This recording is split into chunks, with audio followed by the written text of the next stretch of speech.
So now that we understand that the optimal solution to the sequence alignment problem has to be only one of three candidates, we're going to be easily able to formulate a recurrence, identify the relevant subproblems, and derive an efficient dynamic programming algorithm for the problem.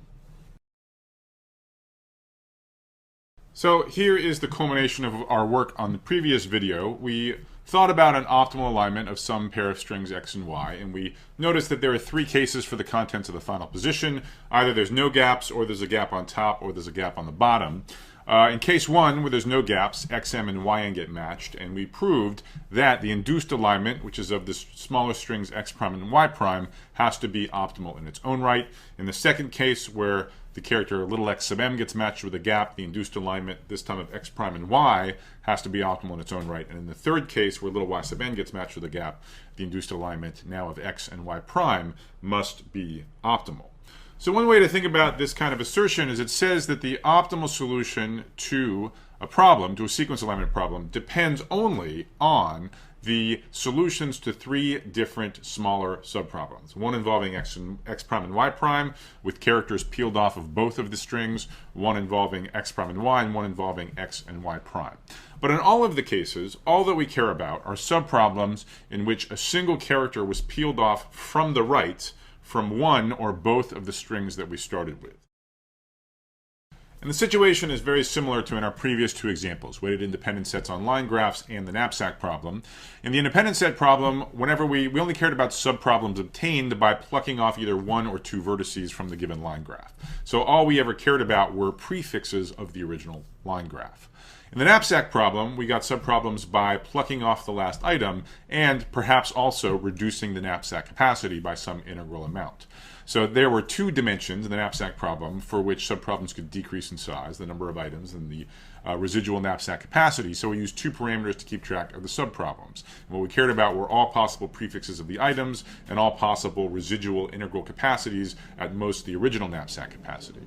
So what's up in the sequence alignment problem? Well, here, subproblems get smaller by plucking a character off of the first string and or the second string.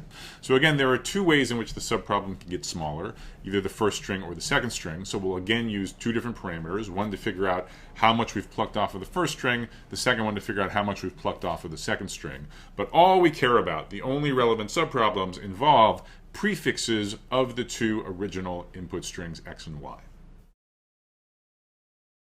That is, the only subproblems that we care about have the form xi, yj, where xi denotes the first I letters of capital X, some prefix of x, and yj denotes some prefix of y, the first j letters of y. So let's now move from the subproblems we're going to use in our dynamic programming algorithm to the recurrence that we're going to use. And the recurrence, really all it does is compile our understanding of the optimal solution and how it depends on the solution to smaller subproblems into an easy-to-use mathematical formula.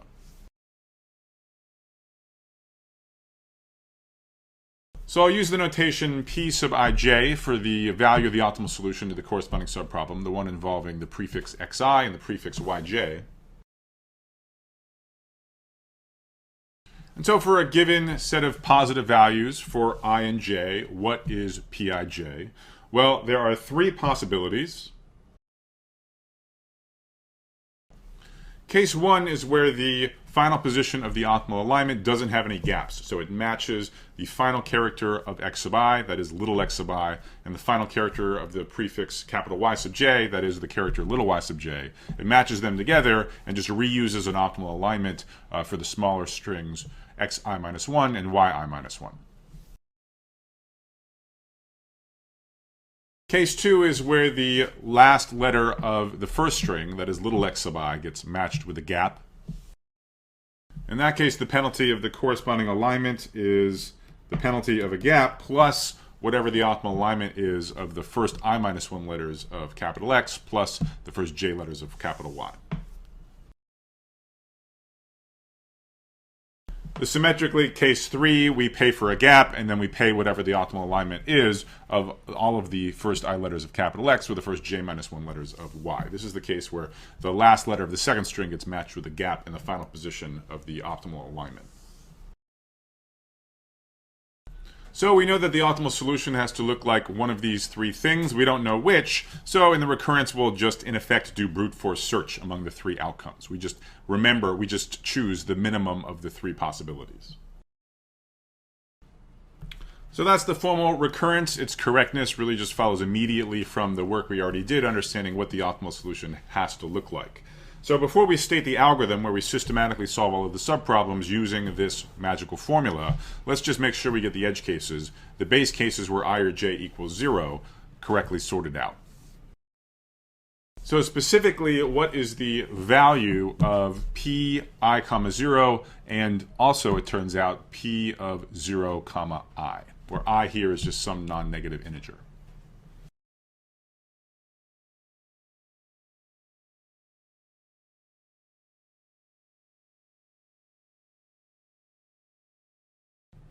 All right, so the answer to this question is the second one is B, and I hope if you could keep the notation straight, then the answer was fairly clear.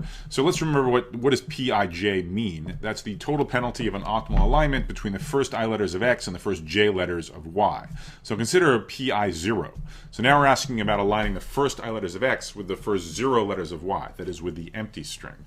Well, the optimal way to match any string to the empty string is you're just going to insert gaps into the empty string to equalize their lengths. And so if your string has length I, you need to insert I gaps. What's the penalty of that alignment? It's just I times the penalty for a single gap, and that's the answer here in B. So we're ready now to give the algorithm, and as with all these dynamic programming algorithms, once you know the subproblems and once you know the recurrence that relates their solutions, there's really nothing to do. All you do is systematically solve all of the subproblems, moving from smallest to largest.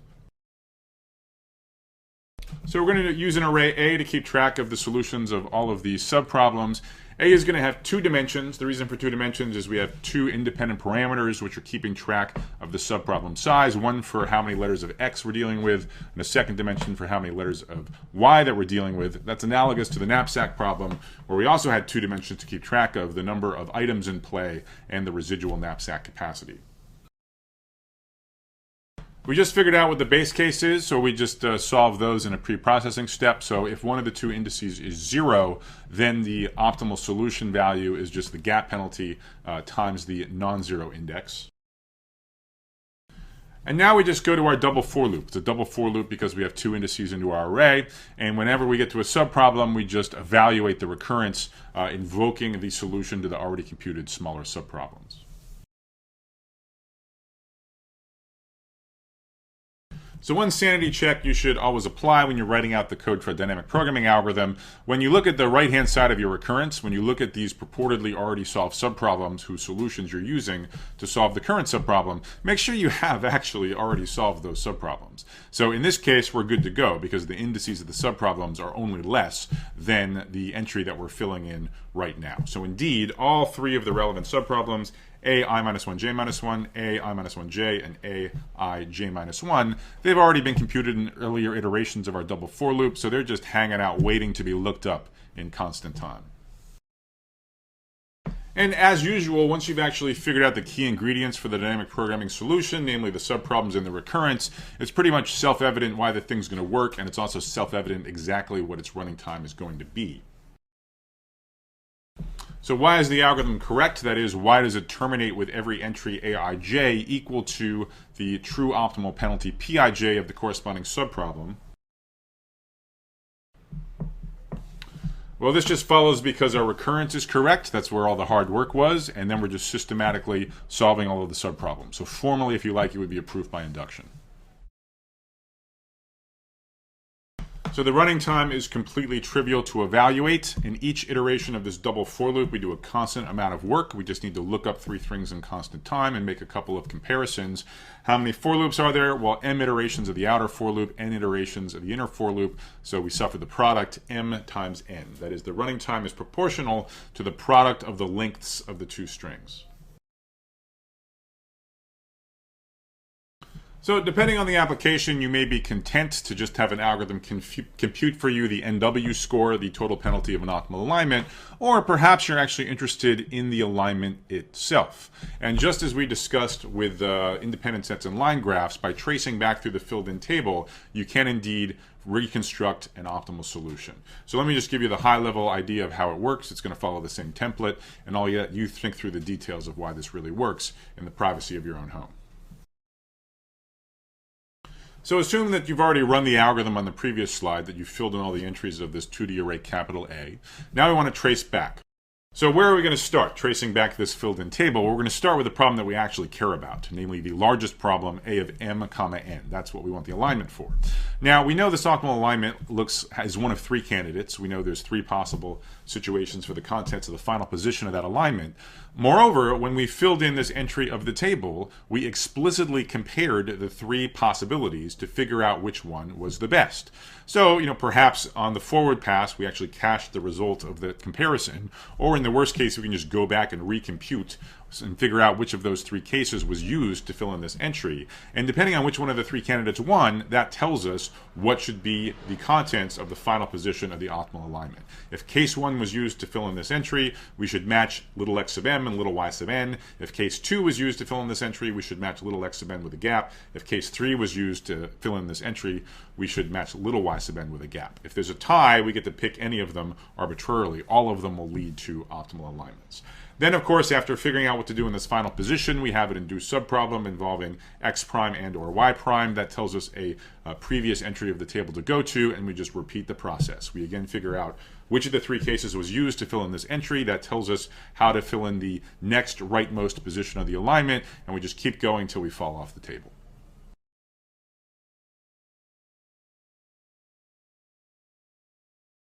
So what do you do when you fall off the table? Well, once one of the indices, I or j, gets all the way down to 0, now you have no choice. So now one of the strings is empty and the other one has some number of symbols. So you should just insert the appropriate number of gaps to equalize the lengths. One thing that's pretty neat is that this traceback procedure is efficient. In fact, it's way more efficient in general than the forward pass. For the forward pass, you have to fill in every single one of the m times n entries. But in this traceback procedure, each time you trace back, one of the two indices at least will get decremented. So that says you're going to complete this traceback in O of m plus n time with an optimal alignment of the original two strings.